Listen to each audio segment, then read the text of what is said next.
ये है जिगसॉ, एक छोटा सा फ्रेंडली रोबोट जो सिर्फ एक ही काम में बहुत अच्छा है। किसी भी जिगसॉ पजल को चुटकियों में सॉल्व कर सकता है, चाहे वो कितना भी टफ क्यों ना हो। यहाँ तक पहुँचने में हमें 3 साल लग गए, लेकिन हमारे शुरुआती टेस्ट को देखते हुए हमें उम्मीद है कि इसकी रफ्तार दुनिया की सबसे तेज कम्पेटिटिव जिगसॉ पजलर से 200 गुना ज्यादा होगी। तो आज हम आपको बताएंगे कि हमने इस ultimate robot versus human face of तक पहुँचने के लिए कितनी तैयारी की, और शायद इस वीडियो में हम कुछ ऐसा भी खोज निकालें जिससे आपको भी अपने जिगसॉ पजल सॉल्व करने में हेल्प मिले। लेकिन इससे पहले मैं ये बताऊं कि जिगसॉ जो करता है वो ये कैसे करता है। पहले मैं हम इंसानों को कुछ क्रेडिट देना चाहूंगा, क्योंकि हालांकि ये दिखने में आसान है, सच ये है कि मैं यहाँ 4 बहुत ही कॉम्प्लिकेटेड टास्क कर रहा हूँ। पहला है एक पीस को इस तरह उठाना।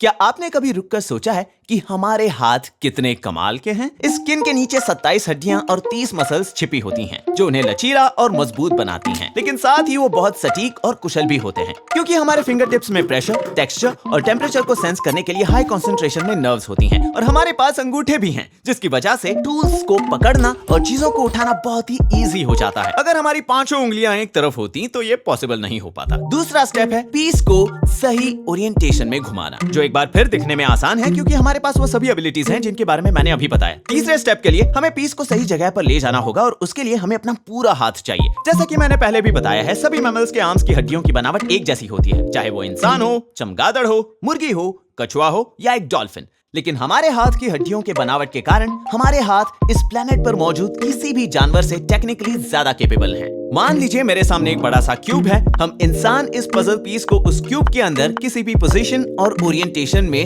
रख सकते हैं, और ऐसा करना एक रोबोट तो क्या, दूसरे जानवरों की स्पीशीज के लिए भी बहुत मुश्किल है। और स्टेप 4, हमें यह तय करना है कि ये पीस कहां जाएगा। हम इंसान ये कैसे कर लेते हैं ये समझाना मुश्किल है, लेकिन जब हम इसे देखते हैं तो ये बहुत जल्दी क्लियर हो जाता है कि इस पीस को यहां जाना चाहिए। तो यहाँ हो ये रहा है कि हमारी आंखें हमारे दिमाग को विजुअल सिग्नल्स भेजती हैं, जो subconsciously pattern recognition, special reasoning, visual memory और एग्जीक्यूशन फंक्शन जैसे प्रोसेसेस को सिंथेसाइज करता है, और उसकी वजह से पलक झपकते ही जवाब साफ दिखाई देने लगता है। और इसीलिए एक बार फिर ये साबित हो गया कि हम इंसान इस खेल के चैंपियंस हैं। हमारा कॉम्प्लेक्स ब्रेन ही हमें इतना खास बनाता है। फिजिकली दूसरे जानवरों के मुकाबले हम पानी कम चाय हैं। हम न चीतों से ज्यादा तेज हैं, न भालुओं से ज्यादा ताकतवर, न डॉल्फिन्स की तरह तैर सकते हैं, न बाज की तरह उड़ सकते हैं। हमारा ब्रेन हमारे शरीर के वजन के 2% है, फिर भी हर दिन हमारी एनर्जी का 20% कंज्यूम करता है, और ये रेशियो किसी भी दूसरे जानवर में देखने को नहीं मिलेगा। और यही कारण है कि हम हैं दी अल्टीमेट एपेक्स प्रेडेटर्स, क्योंकि इसकी वजह से हमें एक बहुत बड़ा सर्वाइवल एडवांटेज मिलता है, जिसमें टूल्स का इस्तेमाल करना, प्लानिंग करना, प्रॉब्लम सॉल्विंग स्किल्स, लैंग्वेज और दूसरे इंसानों के साथ बड़े स्केल पर कोऑपरेट करना। और शायद इसीलिए पूरे हिस्ट्री में आज तक हमसे बेहतर जिगसॉ पजल सॉल्व करने वाला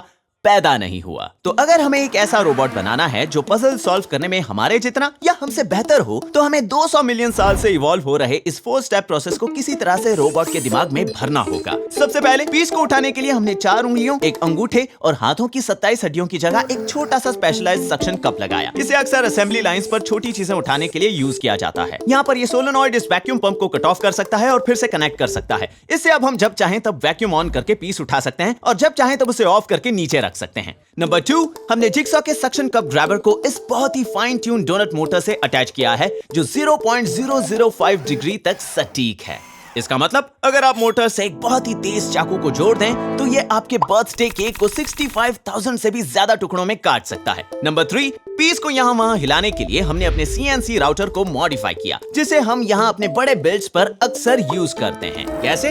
उसमें इंडस्ट्रियल सर्वो मोटर्स लगाकर, वही मोटर्स जिन्हें हमने डोमिनेटर हमारे डोमिनो रोबोट में लगाया था। ऐसा करने के बाद हमने देखा कि ये पीस को 0.0005 इंच की एक्यूरेसी से रख सकता है। ये एक बाल की चौड़ाई के 10वें हिस्से जितना है। मतलब जैसा कि आप देख सकते हैं, जिगसॉ एक मैकेनिकल पेंसिल लेड को निकालकर टेबल पर यहाँ वहाँ घूमकर वापस आकर फिर से उसे अंदर डाल सकता है। तो अब हमारा जिगसॉ पीस उठा सकता है, उन्हें रोटेट कर सकता है और एक्यूरेसी के साथ नीचे रख सकता है। अब बस उसे चौथा स्टेप सीखना है, ये समझना कि पीसेस को कहां रखा जाए। और आप समझ ही गए होंगे कि ये अब तक का सबसे चैलेंजिंग काम होगा, क्योंकि हमारे ब्रेन में न्यूट्रल पाथवेज द्वारा किए जाने वाले सबकॉन्शियस काम को, जो है पैटर्न पहचानना और स्पेशल रीजनिंग, जिससे हमें तुरंत समझ आ जाता है कि वो पीस कहां जाना चाहिए, इस सब को कंप्यूटर कोड और लॉजिक के जरिए सॉल्व करना बहुत बहुत ज्यादा मुश्किल है। और मामले को बदतर बनाने के लिए जब हम इस चैलेंज का सोल्यूशन निकालने के लिए स्ट्रगल कर रहे थे, तब मेरे यूट्यूब करियर का सबसे भयानक सपना मेरी आंखों के सामने सच हो गया। YouTube channel stuff made here के मेरे दोस्त शेन ने एक वीडियो अपलोड किया। आपने बिल्कुल सही समझा, ये एक ऐसे ऐसी मशीन है जो जिगसॉ पजल सॉल्व करती है। और शेन के बारे में आपको ये जानना चाहिए कि वो टेक्निकली शायद सबसे ज्यादा कैपेबल इंजीनियर है मेरी नजरों में। अगर ऐसी 15 कैटेगरीज हैं जो आपको एक अच्छा इंजीनियर बनाती हैं, तो मुझे शायद उनमें से 4 में गहरी जानकारी होगी और बाकी में मुझे बस ऊपर ऊपर से पता होगा। लेकिन फिर मेरी टीम में इयन जैसे लोग हैं जो मेरी कमियों को पूरा करते हैं। शेन पता नहीं किसी तरह से उन 15 की 15 कैटेगरीज में एक्सपर्ट है। यही कारण है कि आपको उसके चैनल को सब्सक्राइब करना चाहिए। जब मैंने कहा कि उसने मुझे इस दौड़ में हरा दिया है, तो उसने कहा कि वो अपने प्रोजेक्ट से सेटिस्फाइड नहीं था और वो चाहता था कि मैं अपनी कोशिश जारी रखूं। तो मैंने उसकी बात मानी और तभी हमारी किस्मत बदलने लगी, क्योंकि रवांडा में एक वीडियो फिल्म करते समय जहां हमने जिप लाइन के द्वारा किए गए काम को कवर किया, जिसमें वो ड्रोन्स के जरिए लाइफ बचाने वाला खून डिलीवर करते हैं, मुझे जिप लाइन के को फाउंडर रायन के साथ कुछ टाइम स्पेंड करने का मौका मिला, जिन्होंने जिप लाइन के सभी कॉम्प्लिकेटेड सॉफ्टवेयर एल्गोरिथम्स बनाए हैं। और हमारे चैलेंजेस के बारे में सुनने के बाद उसने मेरे घर पहुंचने से पहले एक ऐसा सोल्यूशन रेडी कर लिया जो मेरे जिगसॉ के कोड का बैकबोन बना। बेसिकली हमारे ब्रेन के बहुत complicated pattern matching neural network के साथ मुकाबला करने के बजाय हमने एक सरल रास्ता चुना, जहां हम ये देखेंगे ही नहीं कि पीस पर क्या प्रिंट है, बस उसके एजेस देखेंगे। तो अब जहां प्लेन व्हाइट पीसेस को सॉल्व करना हम इंसानों को एक ज्यादा बड़ी चुनौती देगा, जिगसॉ को कोई फर्क पड़ेगा ही नहीं। तो ये एज एनालिसिस करने के लिए हमें चाहिए होंगी 2 आंखें, लेकिन ये आंखें नहीं, ये बस डेकोरेशन के लिए है, क्योंकि सब जानते हैं कि मुझे गूगली आईज बहुत पसंद हैं। और ये अब तक के हमारे सबसे एडवांस गूगली आईज हैं, क्योंकि इन गूगलीज को 2 सर्वो मोटर्स कंट्रोल कर रहे हैं। जिगसॉ की असली आंखें एक सेल फोन कैमरा है। आइडिया ये था कि सभी टुकड़ों पर एक सर्पेंटाइन पैटर्न बनाया जाए और उनकी फोटो खींची जाए और फिर इन्हें बैकग्राउंड के अगेंस्ट आइसोलेट करके उनके किनारों को 4 स्प्लाइन्स में बांटा जाए।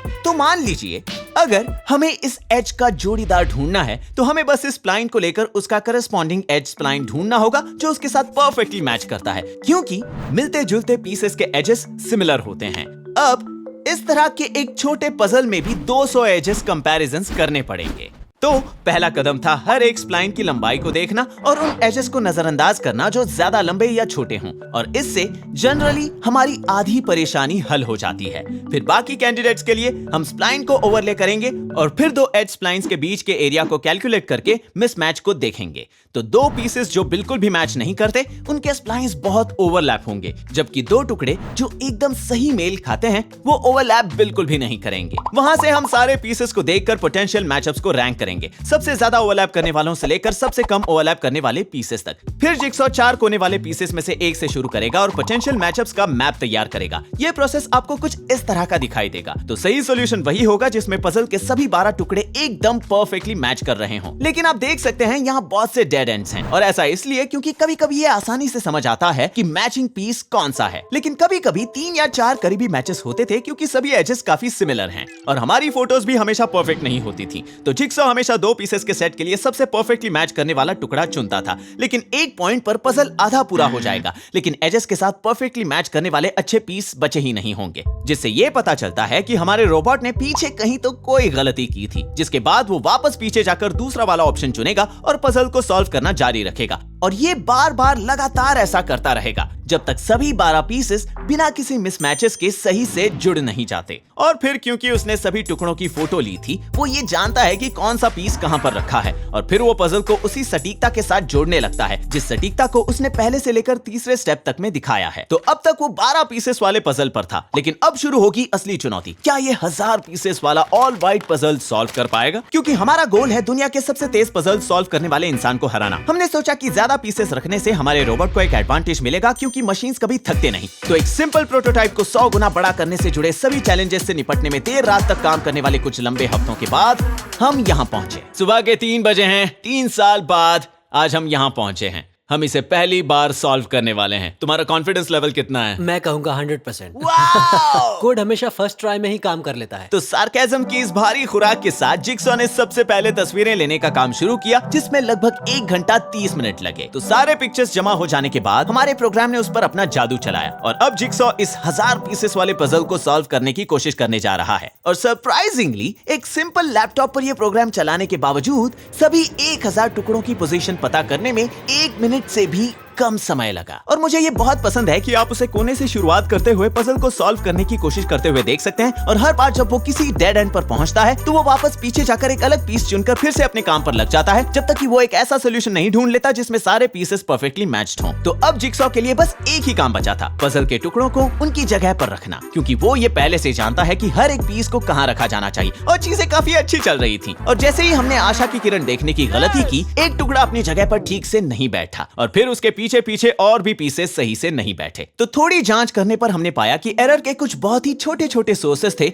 जो पजल के सॉल्व होने के साथ साथ एक दूसरे पर बढ़ते जा रहे थे। उदाहरण के लिए किसी भी दो पजल पीसेस के बीच हमेशा थोड़ा सा गैप होता है जो ज्यादा पीसेस के जुड़ने के बाद बढ़ जाता है। एक और एरर का सोर्स ये था कि कभी कभी कुछ पीसेस रखने पर पूरा पजल हिल जाता था। इससे हमें एहसास हुआ कि जिगसॉ में अभी भी एक बहुत ही महत्वपूर्ण फीचर की कमी थी जो हम इंसानों में पहले से है। क्योंकि अगर सोचा जाए तो जब हम एक पजल को जोड़ते हैं तो हम सबसे पहले पीस को उस जगह पर रखते हैं जहां उसे रखना होता है और फिर हम अपनी उंगलियों में मौजूद उन सेंसिटिव नर्व्स पर रिलाई करते हैं ताकि वो ब्रेन के साथ एक फीडबैक लूप बनाए जिससे छोटे छोटे एडजस्टमेंट्स किए जा सके जब तक कि हमें ये फील नहीं हो जाता कि टुकड़ा अपनी जगह पर फिट बैठ गया है या नहीं। जिसके बाद इसे ऑफिशियल बनाने के लिए एक या दो बार टैप करना तो बनता है। लेकिन क्योंकि जिगसॉ के ग्रिपर में नर्व्स नहीं है, हमने एक जी हाइट एनकोडर को स्प्रिंग लोडेड लीनियर स्लाइडर पर लगाया और ये एनकोडर इतना सटीक है कि अगर आप बाल के 50 टुकड़े करते हैं तो जिगसॉ उस छोटे बाल के एक टुकड़े को भी महसूस कर सकता है अगर वो टेबल के ऊपर रखा हो तो अब अगर जिगसॉ कोई पीस रखने जाए और उसे महसूस हो कि वो पीस ठीक से अपनी जगह पर बैठा नहीं है तो वो उस पीस को वापस उठाकर उसे थोड़ा हिलाकर अपनी जगह में डालने की कोशिश करेगा तब तक जब तक उस सिस्टम को ये श्योर ना हो जाए कि वो अपनी जगह पर बैठ गया, जिसके बाद वो फाइनल टैप करेगा किसी भी पजल सॉल्वर की तरह। और फिर जिगसॉ के नए हार्डवेयर और सॉफ्टवेयर अपग्रेड्स के साथ वो एक और अंतिम कोशिश के लिए तैयार था। और मैं आपको बता दूं कि एक कंबाइंड हार्डवेयर सॉफ्टवेयर पर्सपेक्टिव से ये मेरे चैनल पर बना अब तक का सबसे चैलेंजिंग बिल्ड है जिसमें ऑटो बुल्सआई डार्ट बोर्ड और the automatic domino robot dominator भी शामिल है। तो अगर आपको सच में इस काम करने के पीछे के डिटेल्स चाहिए जिसमें सोर्स कोड भी शामिल है तो आप वीडियो डिस्क्रिप्शन में दिए गए लिंक पर क्लिक कर सकते हैं। क्या तुम इसे ऑफिशियली 48वीं बार आजमाने के लिए तैयार हो? काश इस बार ये काम करे। अब तुम्हारा कॉन्फिडेंस लेवल कितना है? 100%। क्या तुमने कुछ भी नहीं सीखा? दबाओ उस बटन को। तो जिगसॉ ने अपना काम करना शुरू कर दिया और सभी पीसेस के पिक्चर्स लेने के बाद उसने एक बार फिर से पूरे पजल को सिर्फ 55 सेकंड्स में सॉल्व कर दिया। मतलब अब उसे बस इन्हें जोड़ना था और हमारे विगल रूटीन की बदौलत तुम ये कर सकते हो जिगसॉ। पजल का 20% शुरुआत के 1 घंटे से भी कम समय में सॉल्व हो गया। ठीक है, अब मैं चैन से बैठ सकता हूँ। और इसका मतलब कि अब जब तक जिगसॉ काम करेगा मैं अपने ज़ेन मोड में आकर इस पोलर गैंट्री सैंड गार्डन को देखते हुए रिलैक्स कर सकता हूँ जिसे आप भी बना सकते हैं। क्योंकि क्रंच लैब्स बिल्ड बॉक्स से हटकर जो बच्चों के लिए बनाया गया था हमने हाल ही में हैक पैक लॉन्च किया है जो कि एक एडवांस बिल्ड बॉक्स की तरह है खास टीनेजर्स और अडल्ट्स के लिए। हैक पैक के साथ आपको बहुत ही मजेदार प्रोग्रामेबल रोबोट्स मिलते हैं जिन्हें सीधे आपके दरवाजे तक पहुंचाया जाता है जहां हम इसे साथ में बनाएंगे और इंजीनियरिंग स्किल्स के बारे में जानेंगे जो मेरे चैनल पर बिल्ड्स बनाने में काम आते हैं। ये सब बेहद मजेदार और काम के भी हैं और ये बिना किसी प्रोग्रामिंग के डायरेक्टली काम भी करेंगे। लेकिन क्योंकि मेरा गोल आपको कुछ सिंपल कोड ट्वीक्स के साथ अपने स्किल्स के लेवल को बढ़ाने में मदद करना है जिसके जरिए आप अपने रोबोट की फंक्शनैलिटी को भी बढ़ा सकते हैं या अपने खुद के कुछ हैक्स के साथ पूरी तरह से क्रिएटिव हो सकते हैं। इसलिए अगर आप अपने शौक को बढ़ाना चाहते हो या फिर मजेदार और फायदेमंद बिल्ड्स बनाना चाहते हो तो बस जाइए crunchlabs.com पर या वीडियो के डिस्क्रिप्शन में दिए गए लिंक पर क्लिक कीजिए जहां हम पहले कुछ कस्टमर्स को एक बॉक्स फ्री दे रहे हैं। चलते हैं वापस जिगसॉ के पास। चीजें काफी आशाजनक लग रही थी इस वर्ल्ड रिकॉर्ड के लिए जहां एक रोबोट बिना किसी भी इंसानी मदद के एक पजल सॉल्व करने की कोशिश कर रहा है। कुछ पीसेस तुरंत फिट हो जाएंगे। Uno। वाव। कुछ के पीछे थोड़ी मेहनत करनी पड़ी। ओह एक्चुअली हाँ। और कुछ के पीछे बहुत ज्यादा। लेकिन एंड में let's go jigsaw, last piece. हमारे जिगसॉ ने कर दिखाया। यस! अब जिगसॉ की एबिलिटीज को लेकर थोड़ा कॉन्फिडेंट महसूस करते हुए वक्त आ गया था कि वो मानव जाति के सबसे महान जिगसॉ पजलर से मिले। क्या हो भी गया? जो फन फैक्ट एक नेशनल सुडोकू चैंपियन भी हैं, टैमी मैकलाउड।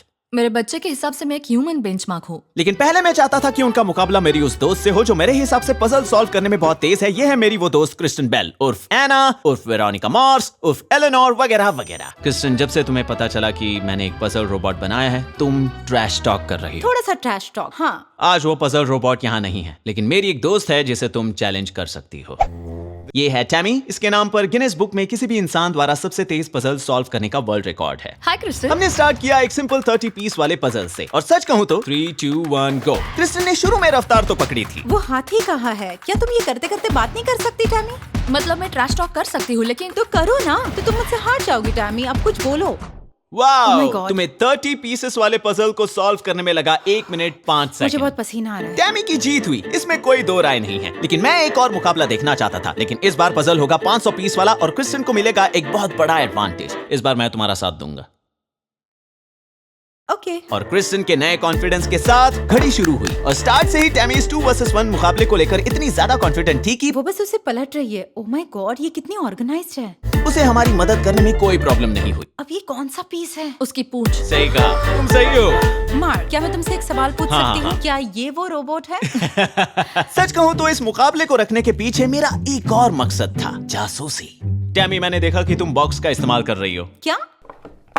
टैमी, बस भी करो, तुम्हें फोटो तो देखनी ही पड़ेगी। उससे बस ध्यान भटकेगा। मैं तस्वीरें देखती हूँ, मेरी रंग पहचानने की क्षमता अच्छी है, लेकिन शेप्स याद नहीं रहते। तो अगर तुम्हारे सामने एक ऑल वाइट पजल आ जाए तो शायद प्रॉब्लम हो सकती है। और ये बहुत ही काम की इन्फॉर्मेशन थी, लेकिन वो बस वहीं नहीं रुकी, क्योंकि उसने मुझे वो 4 टिप्स भी बताए जो वो शौकिया जिक्सॉ पजलर्स को बताती हैं, ताकि वो पजल्स को ज्यादा तेजी से सॉल्व कर पाएं। पहले तो सभी टुकड़ों को बाहर निकाल लो और उन्हें पलट दो, ताकि आप उन सभी को एक साथ देख पाएं। दूसरा टिप, ज्यादातर लोग कोनों से शुरुआत करते हैं और ये तरीका गलत नहीं है, लेकिन सबसे बेस्ट भी नहीं है। उदाहरण के लिए, अगर कोई पजल है जिसके बाहर की ओर सोने के फ्रेम जैसा कुछ है, तो आपको सभी एज के पीसेस को एक तरफ रख देना चाहिए और उन्हें एंड तक छोड़ देना चाहिए, जहां आपको बॉर्डर बनाने में अंदर के पीसेस से मदद मिलेगी। तीसरी टिप, उन ग्रुप्स की तलाश करें जो आपका ध्यान खींचते हो और उनका एक अलग ढेर बनाएं। एग्जांपल के लिए, आप कलर, टेक्सचर या पैटर्न्स के मुताबिक उन्हें ऑर्गेनाइज कर सकते हैं। बेसिकली आप सर्च एरियाज को छोटे छोटे भागों में बांट रहे हैं, क्योंकि स्कैन करने और पैटर्न पहचानने का काम ब्रेन के अलग अलग हिस्सों में होता है। ऐसा करके आपको वो दोनों काम एक साथ नहीं करने होंगे, जिससे काफी मदद मिलेगी। और आखिर में, अगर आपके पास बहुत सारे टुकड़े हैं जो नीले आकाश की तरह एक जैसे दिखते हैं, तो उन्हें साइज के हिसाब से सॉर्ट करें और उन सभी को एक ओरिएंटेशन में जमाएं। इससे आपके पास कुल 6 ढेर बचेंगे और आखिरी मैचेस ढूंढना बहुत आसान हो जाएगा। और ये स्टेप्स असरदार हैं, ये देखने के लिए मुझे हमारे नहीं, मैंने बस 1 मिनट इस पर से नजर हटाई और टैमी की ओर मत देखना क्रिस्टन, तुम बहुत ज्यादा निराश हो जाओगे। वर्ल्ड चैंपियन के अलावा और कहीं देखने की जरूरत नहीं थी। तुमने इतने जल्दी कैसे पूरा कर लिया, वो भी बिना बॉक्स को देखे? यकीन नहीं बताओ ना, होता। कैसे कर हो लिया? गया? 34 minutes and 2 seconds, 500 pieces. Congratulations. Congratulations. तुम्हारा अगला मुकाबला इन इंसानों के खिलाफ नहीं होगा, और मैंने क्रंच लैब्स में इस सब की तैयारी पहले से कर रखी थी। टैमी, मैं तुम्हें मिलवाना चाहता हूँ मेरे रोबोट जिक्सॉ से। ये क्रिस्टन से तो काफी बेहतर है। और जिक्सॉ बातचीत के मूड में नहीं था, वो सीधे काम पर लग गया। तो ठीक है। जैसे ही टैमी ने अपने जीवन के इस महामुकाबले में कदम रखा, मानवता का भार उसके काबिल कंधों पर आ गया। तुम्हारी स्ट्रेटेजी क्या होगी? मैं सिर्फ एज पीसेस का इस्तेमाल कर सकती हूँ। ओके, क्या चल रहा है जिक्सॉ? अब समझ नहीं आ रहा कि मैं यहाँ क्या करूँ। मैंने अपना वक्त कहीं और देने का डिसाइड किया। शायद बाद में मुझे तुम्हारे गर्दन की मेजरमेंट्स लेनी पड़े। मैं तुम्हारे लिए कुछ बना रहा हूँ। इसलिए तुम्हारी टीम ने अभी तक एक भी पीस नहीं रखा। वाओ टैमी, क्या तुमने ये कहावत सुनी है, एक बार मापने का और 2 बार काटने का? नहीं, शायद मैंने उल्टा बोला। और उसी वक्त मेरे टीममेट ने भी मेजरमेंट्स लेना शुरू कर दिया। ये रहा एक एज पीस, और फिर काटना भी।